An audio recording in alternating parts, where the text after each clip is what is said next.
শেষ পর্যন্ত সামান্য এক বনবিড়ালের কাছে ধরাশায়ী হলো ইসরায়েল। গেল কয়েকদিন ধরেই সামাজিক যোগাযোগ মাধ্যমগুলোতে ভেসে বেড়াচ্ছে এমন গুঞ্জন শোনা যাচ্ছে, সীমান্ত পাড়ি দিয়ে বেশ কয়েকজন ইসরায়েলি সেনাকে আক্রমণ করে গুরুতর জখম করেছে মিশরীয় ওই বন্যপ্রাণীটি। ইসরায়েলি গণমাধ্যমের বরাত দিয়ে বিষয়টি প্রচার করেছে একাধিক আন্তর্জাতিক সংবাদ মাধ্যম। নেট দুনিয়ায় হামাস নেতার সাথে মিল রেখে করা হয়েছে নামকরণও। ওয়ালটন টেলিভিশন মাত্র 25,490 টাকায় পাচ্ছেন গুগল টিভি। গেল কয়েকদিন ধরেই নেট দুনিয়ায় সাড়া ফেলছে এক মিশরীয় বনবিড়াল।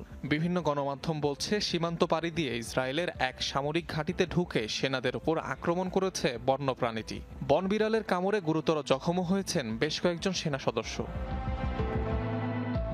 এরই মধ্যে সামাজিক যোগাযোগ মাধ্যমগুলো এ ঘটনায় সয়লাভ। বলা হচ্ছে মিশর সীমান্তবর্তী হারিফ পর্বতের কাছে অবস্থিত ইসরায়েলি ঘাঁটিতে হয় এই ঘটনা।